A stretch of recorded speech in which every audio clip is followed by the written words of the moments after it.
The first trailer for the Game of Thrones prequel has been released and fans went crazy. We're finally getting another entry in this fantastic series, and it's set before everything. We know this show is going to break the internet when it finally airs, but this trailer has some amazing moments that you might have missed. So stay tuned to today's video as we discuss what you missed while watching the House of Dragon trailer. First up, Matt Smith is the Dragon Prince, Daemon Targaryen. Whilst we already know that this spin-off will mainly be focused on the female characters and their rise towards the ultimate power, there is one other character that the trailer seems to highlight. The series will still seemingly showcase a lot of Matt Smith's character, Daemon Targaryen, or also known as the Dragon Prince. According to George R.R. Martin himself, Daemon is one of his favorite characters and is also one of the best roles he has written and worked on for the series. He's a scoundrel, a killer, a schemer, and of course, a seducer. This is such a great character for television and for keeping the audience wanting more from it. Whilst the trailer focuses on other characters, Daemon has some power over it, and it even opens up with him. We see him in the trailer as well, and those who will fight against him later this season. We also see his longtime mistress, Mysaria, in an insane close-up shot.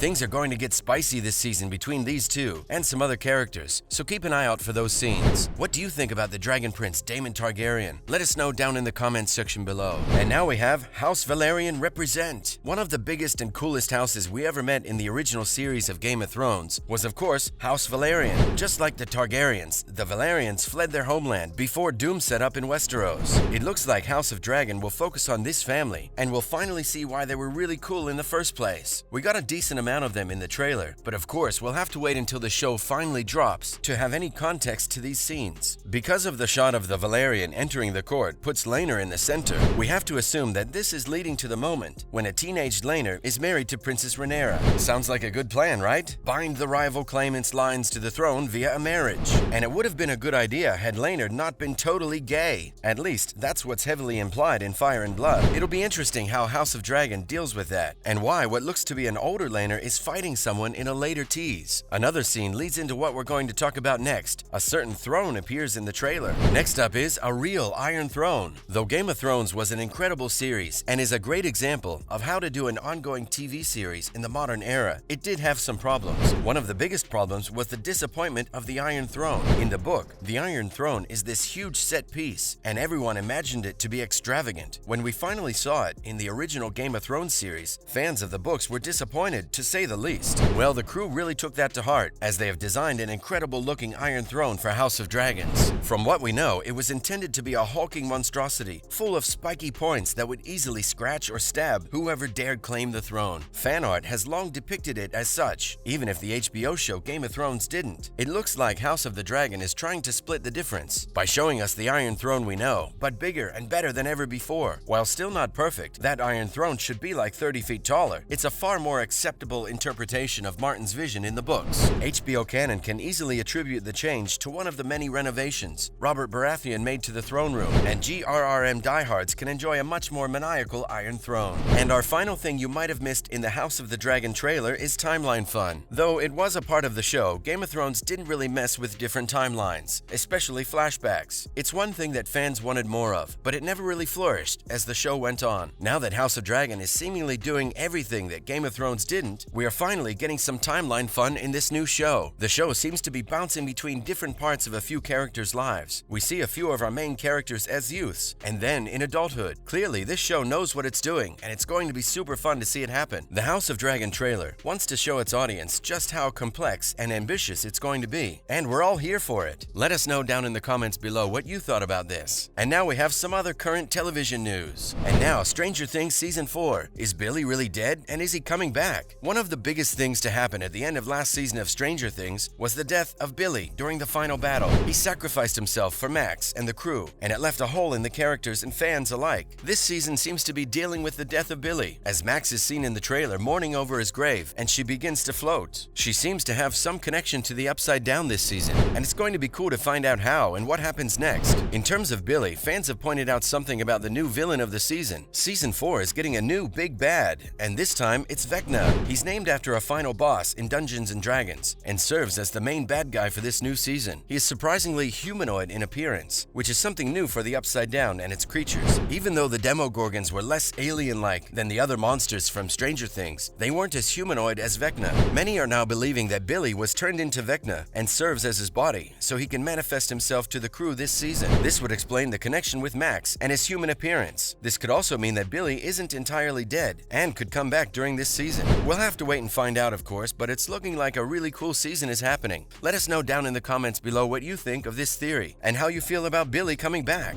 Next up, you should be watching Better Call Saul. Despite knowing Saul's story in Breaking Bad, Better Call Saul has constantly made strides in his character and the story of Breaking Bad. Set before the events of the original series, Better Call Saul follows the rise and fall of Jimmy McGill as he becomes the character Saul Goodman we all know from Breaking Bad. This sixth season seems to be finally crossing over with Breaking Bad as we head into the early years of that story. We don't know what is happening next, but there was news of Bryan Cranston and Aaron Paul returning as Walter White and Jesse Pinkman in the series before it ends. Better Call Saul might be a prequel to Breaking Bad, but it's a law, crime, and cartel drama at its heart. It's amazing, and you should definitely watch it if you're a fan of these shows or a fan of Breaking Bad. Hopefully it all ends in a great way and leads into Breaking Bad well. And that's the end of today's video. It looks like House of Dragon might be what every Game of Thrones fan has been waiting all these years for. Everyone cherishes what the original series did for TV culture, binging, and of course storytelling, but it left people with a bad taste in their mouths, as we already know. The final season of Game of Thrones wasn't well received, even by its cast and crew. No one really got what they wanted, and it didn't end well. When this spin-off series was announced, fans were excited to head back into the universe and hopefully get a better series than before. This trailer has really shown everyone that things might be going well for Game of Thrones this time around. House of Dragon looks amazing and could really revive the Game of Thrones fan base and maybe even bring more people into the fan base. Hopefully you enjoyed this latest video. If you did, would you please let us know down in the comments section below? It would be very helpful. Make sure to like the video, comment down below, and of course, subscribe to the channel with the notification bell rung. Thank you for watching today's video. Bye!